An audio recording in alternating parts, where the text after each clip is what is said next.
Sulit dipungkiri bahwa gambaran peta perkubuan yang ada di Dewan Perwakilan Rakyat DPR saat ini merupakan kelanjutan dari perkubuan yang terbangun saat Pilpres 2014.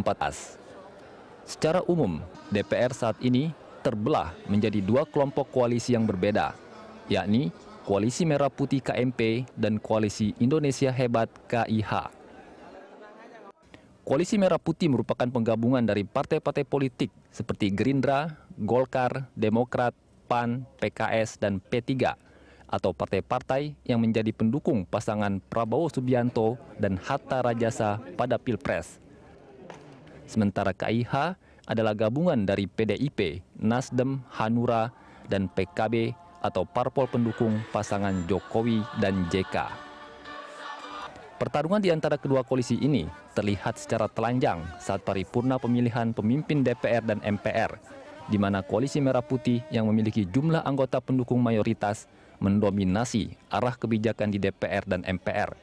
Sementara KIH yang merupakan koalisi pendukung Presiden Joko Widodo terlihat tak berkutik, meski mereka tetap menunjukkan perlawanan sengit guna membendung dominasi tersebut. Peta rivalitas politik pun kini tergambarkan sudah. KIH di pemerintahan, sementara KMP di parlemen. Lalu bagaimana dengan DPD? Setali tiga uang, sulit untuk tidak mengatakan bahwa DPD telah larut dalam rivalitas yang dibangun kedua kubu tersebut. Bukan rahasia bahwa sebagian dari anggota DPD telah dikenal memiliki hubungan yang erat dengan para petinggi parpol yang ada di DPR. Tepatnya, dapat pula dikatakan bahwa kini telah terbangun sebuah perimbangan politik jika tak mau dikatakan oposisi politik antara pihak eksekutif atau pelaksana undang-undang yang diemban oleh Presiden dan Kabinet dan pihak legislatif atau pembuat dan pengawas pelaksanaan undang-undang yang diemban oleh DPR dan MPR. Entah seperti apa hubungan yang akan terbangun di antara keduanya ke depan. Akankah mereka saling menjegal dan menjatuhkan? Atau mereka justru dapat bekerja sama secara lebih efektif sesuai dengan fungsinya masing-masing. Namun tentu kita sebagai sebuah bangsa berharap agar para pembesar negeri ini dapat bekerja sama secara rasional dengan mengedepankan kepentingan rakyat, bangsa, dan negara. Tentu dengan mengesampingkan kepentingan-kepentingan parsial emosional yang pragmatis.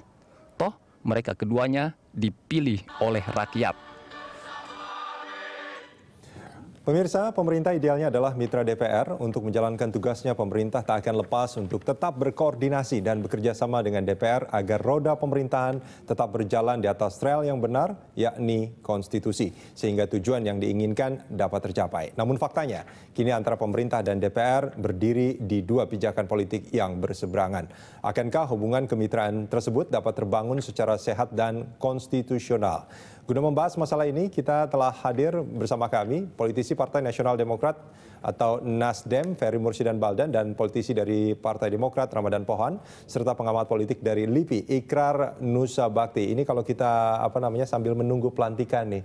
Kalau saya merasa bahwa ada harapan-harapan baru, gitu. Kalau Bang Ferry melihatnya gimana, Bang? Di tanggal 20 Oktober pelantikan Presiden dan Wakil Presiden yang baru ini.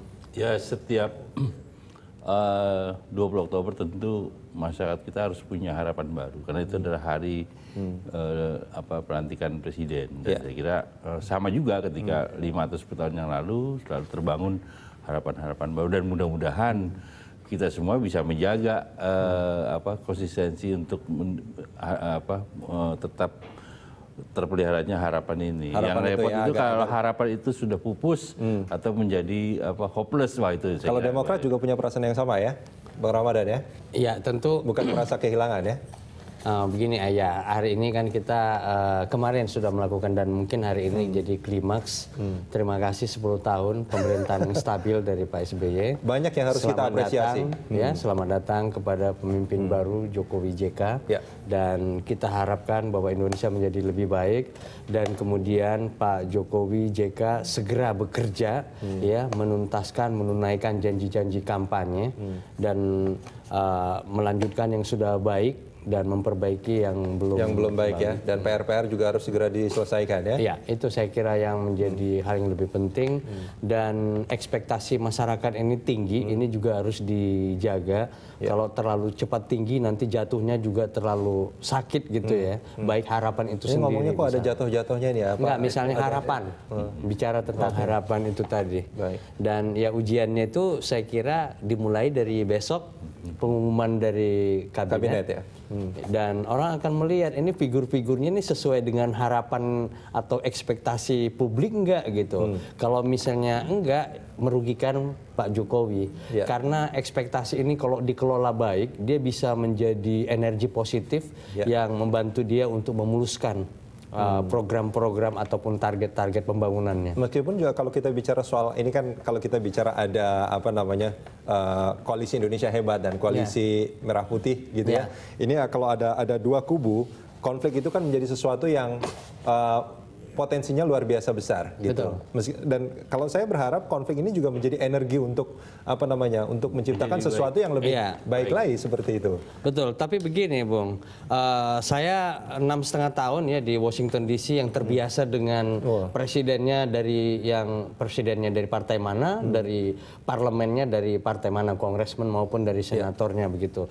Dan itu nggak ada masalah gitu loh. Karena yang menjadi kunci di sini bukan siapa jadi presiden dan siapa di penguasai parlemen, tapi yang menjadi kunci apakah yang dikerjakannya, apakah kebijakannya, apakah katakanlah kritikannya itu memang sesuai dengan harapan rakyat. Oke, ya. Nah, ini juga kuncinya begitu. Makanya pesan saya juga kepada Pak Jokowi ya, jangan terlalu khawatir terhadap penguasaan koalisi Merah Putih di parlemen. Karena kalau misalnya beliau itu sudah menjalankan kebijakan dengan baik ya, membela rakyat dan jelas untuk kepentingan nasional, pasti akan dibela. Demokrat pasti akan bela. Pasti. Ini Bang Ikrar, ini menarik sekali sebetulnya. Ini Bang Ramadan Pohan bilang katanya jangan khawatir gitu. Meskipun sebetulnya pimpinan DPR, pimpinan MPR sekarang adalah orang-orang dari Koalisi Indonesia Hebat. Bagaimana Anda melihat ini?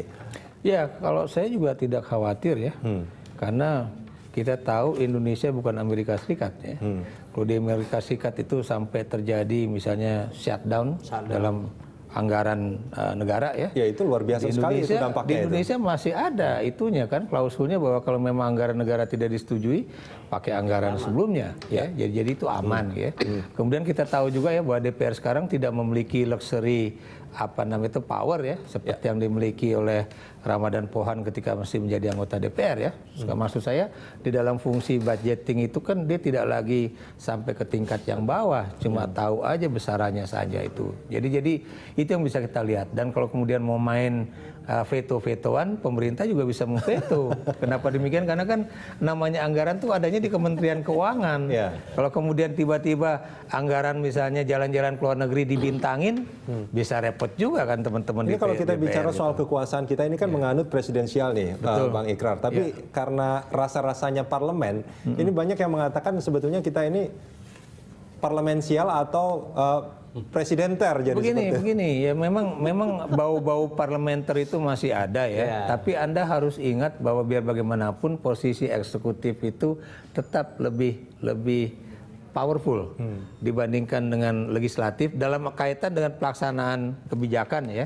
Itu satu hal yang harus kita perhatikan, karena biar gimana pun yang namanya informasi itu dimiliki oleh eksekutif, bukan dimiliki oleh yudikatif misalkan. Dan kemudian juga rencana pembangunan itu kan lebih banyak dikeluarkan oleh eksekutif, bukan oleh legislatif.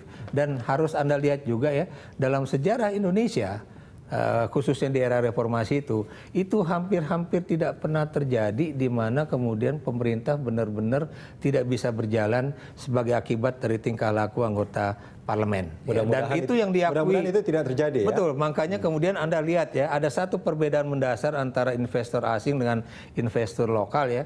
Investor asing itu percaya banget bahwa Indonesia tuh punya cara-cara untuk mengatasi jalan buntu. Dan itu menjadi modal penting sebetulnya. Ini sebelum kita lanjut, Bang Ikrar, ini sebelum kita lanjutkan, kita akan mencoba bergabung dengan Priscilla yang saat ini ada di Monas.